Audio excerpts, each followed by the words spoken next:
Hey guys, what's up? Welcome everybody back to a brand new video. I hope you guys are doing well, and yes, what you're looking at in the background is Vikendi Remastered gameplay. So this map has hit the test servers, it is experimental right now, and only available for PUBG partners to play in custom games. So this map is basically in a testing phase where they're going to throw it to a small portion of the community where we can test out some of the new features and things it has to offer, give some feedback on all of the basic fundamentals, and that's what we're going to be doing today. I'll be talking about all of the major differences compared to original Vikendi that you'll want to know about, as well as like my opinions on the map and how it's designed and everything, because it actually does play and feel quite different to original Vikendi, and that can be a good or bad thing depending on your opinion of those maps. But if you're excited for Vikendi to be back, drop a like rating on the video and let me know in the comment section what you're thinking of the map overall. Of course, don't forget to subscribe if you're brand new around here. You guys have been absolutely killing it with the support, and I'm humbled to the bottom of my heart. Thank you all so much. I think the best way to describe Vikendi Remastered right now is it feels very familiar, yet at the same time different. It'd be like if you're walking through your house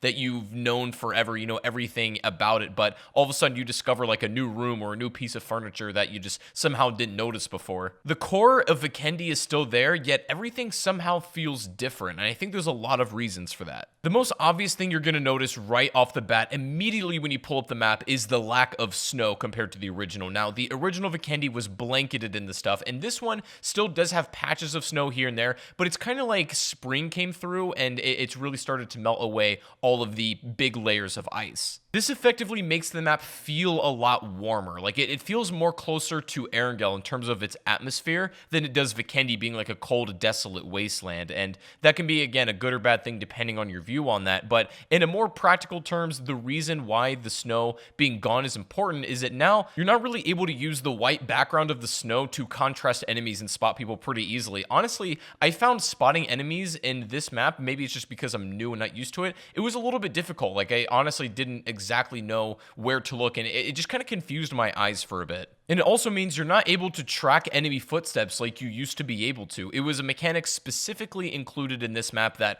I don't think was, the most popular thing to use, but I actually took advantage of it from time to time, and I think it was a feature that we more or less appreciated, but you can still do it in those little patches of snow, but it's not nearly as effective as it used to be. I'm not going to have time to go over all of the changed locations and how the lack of snow affects them. If you want to go look at all the locations in detail, I actually streamed this last night. I recommend you go watch that a little bit, but I think the chat and I agreed for the most part that Vikendi without snow is just a little bit strange, because the snow was certainly something, at least aesthetically, that made the map very distinguished and stand out amongst the rest, right? You had Erangel, which is very like bright green and yellow map, and you have a lot of blues and these sort of brighter colors. You have Karakin and Miramar, which are more of a brown shade, and then Sanhok, which is like a deep green. And Vikendi felt incredibly distinguished because of its white overlay, like these white and blues that it has, and that's kind of gone away, to be honest. Like the map just looks so much different. That being said, however, I actually really like the atmosphere that Vikendi Remastered gives off, and it's not quite the same as that,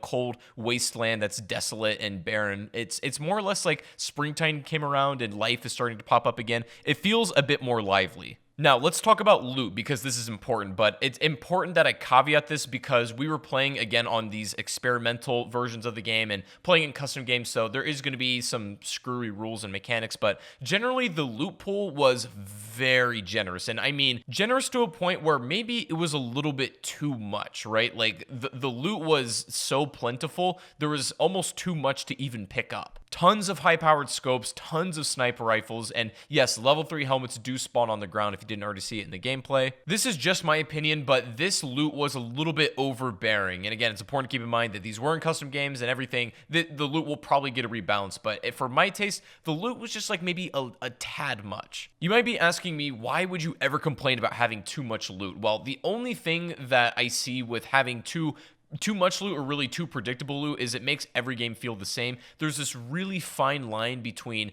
unpredictability and consistency that you have to kind of ride to keep the game fresh. Vikendi Remastered, as far as I can tell, errs on the side of consistency, which, there is some utility in that, but it is a little predictable when it comes to its loot table. The loot balance isn't too bad, to be honest. It's not the end of the world. One thing I really don't like, however, is the speed and the algorithm of the blue zone. Basically, you don't get any breathing room in this game. I think they overcompensated because Vikendi's biggest complaint earlier on was the mid game and the beginning game was just way too slow. And I kind of agree, it really tended to drag on with those slow middle circles, but it feels like they've overdone it a little bit. Now, the first safe zone will be spawned in while you're in the plane, so you can just land straight away in the middle. And right now with the certain zone algorithm, I recommend you land in the middle because the zone moves quickly and a lot of people get caught out in the blue in this. The speed at which the zone moves and also the time between the phases is very short, so the blue is absolutely aggressive on this map. In my experience, you don't really get any time to strategize or, kind of cherry pick loot or breathe at all after a gunfight. It's go, go, go all the time, which there is, the utility where it keeps the pace of it fast, I will admit. But in my opinion, the best maps are designed in a way where you have a lot of action in a wave, and then you have like a cooldown period where you get to chill out for a second, catch your breath, and then it picks back up again. You got to be ready at any moment. But those downtimes are kind of what makes maps fun, in my opinion. And fortunately, I think Vikendi Remastered right now moves too quick to even allow you to have that breathing room whatsoever. In terms of point of interest and drop locations, they removed a lot of the unused ones and sort of fringe unnecessary locations and have consolidated them into less. And speaking of which, they literally took out Mount Kresnik and replaced it with the Abbey. I'm not even kidding. They actually took the structure of the Abbey location and just plopped it right on top of Mount Kresnik. Speaking of which, the mountain itself is now way flatter than it used to be. Originally, it was a tall mountain, very steep. Now it's more or less a bunny hill, which I think is fine. I'm not really particularly mad about that change. I am kind of sad Mount Kresnik is no more because that was one of my favorite drop locations. You can still go to the Abbey and it's still like center map, but it's just not quite the same. Now, let's talk about the new feature that is the highlight of this map, the train. You guys have probably seen this on a lot of promotional material. Essentially, the train is what drives around the map. There's multiple locations highlighted by a small blue line that goes around your minimap.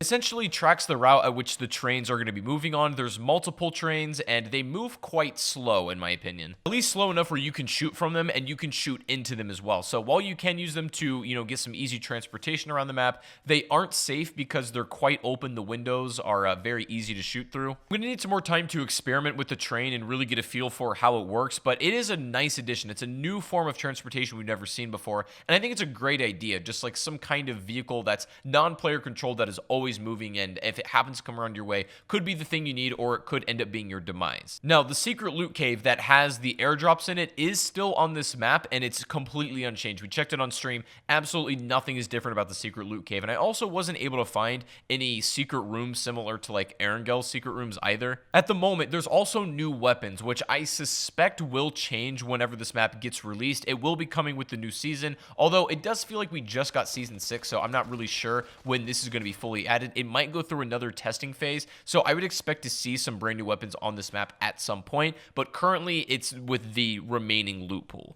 Something I absolutely love about the map is the color vibrance and the saturation of everything. It's very pretty to look at. This has never changed. Vikendi, in my opinion, has always been one of the prettiest maps, and it still holds that crown. I think most of that has a lot to do with the snow being gone, which, as far as I can tell right now, is the most controversial change. Many people don't think it feels like Vikendi without the snow, and I kind of feel that also. Now, another important question you may ask is, okay, when Vikendi gets added back into the queue, what map is getting removed? Because if you remember, the reason they originally got rid of OG Vikendi is to, make room for Kraken in the queue. They didn't want to extend matchmaking times, and they've already confirmed over on Twitter that Miramar is not getting removed when this map gets added. So are we going to potentially have 5 maps? The only other one that I could see realistically getting removed from the queue is Sanhok, other than that. At this point, I'm actually not sure. I wouldn't see them adding 5 maps into the queue for that specific reason, but who really knows at this point? Generally, you need to keep in mind that there's a reason this map is still being basically experimented on. It's still a work in progress, and they even mentioned that they're going to be going over another coat of polish to this map before they re-release it to the game. So this means a lot of changes that we talk about either in this video or in the comments and stuff is going to directly influence the changes that are made. The map's honestly a lot of fun. It feels very much like original Vikendi with a new twist to it. There's a lot of new like things to sort of wrap your head around that you're gonna have to get used to within this map. It does feel a little bit different aesthetically, and I think some players are gonna like it, some aren't. And I'm not totally sure how I feel about it yet. One thing I would like to see, of course, is new vehicles. Now, they have removed the snow bikes on here, which is interesting. Obviously, the snow is gone. They've replaced it with the regular motorcycles, and I don't know if that's here to stay or if it's just a feature for the experimental map. That honestly could be the case, that the snow bikes are just removed. I think after another 1-over patch, kind of rebalancing the things that are a little bit out of whack, such as the zone, maybe the loot pool, and, you know, potentially even adding some more snow back in if that's what people really want. I'm still not super positive on how I feel if we want more snow in this or not. I think it's just going to take some time to get used to without it, but I believe it's still Vikendi with or without snow. This map is truly the first of its kind when it comes to delineating from the original formula. Vikendi Remastered is almost a clear-and-cut copy of the original, just with a couple of new things, right? But in terms of the overall aesthetic and look of it, it's all identical. Vikendi is quite different in that matter. This is the first map I think is going to be somewhat divisive between people liking the original version better and then some liking the remastered version. I think there's a case to be made for both of them. And again, I think I need to play this on live servers before I make a full judgment on it. I want to make sure it's balanced right and everything. So this was a good experimental run of the map, and I'm looking forward to the near patches that it's going to be getting. But let me know what you guys think of the map overall. If you've played it, let me know your thoughts. If you're just watching it, let me know what you think of the looks. All in all, no matter what happens, I'm just very glad to have Vikendi back, to be quite honest with you. I'm glad to have it back in the rotation. That's pretty much going to be it for the video. I hope you guys did enjoy. If you did, make sure to give the video a like rating. Subscribe if you are brand new to the channel. And also, if you want to catch my live streams, they're all going to be featured over on Twitch. We did stream the first playthrough of this on YouTube yesterday, but all my streams from here on out will be on my Twitch channel, which is linked down below. But anyways, guys, thank you all for watching once again. Hope you guys have a fantastic rest of your day. It's currently 5:41 a.m. for me. I need to go to sleep, so have a good rest of your day, everyone. And I'll see you in the next stream or the next video. Take it easy, everyone, and peace out.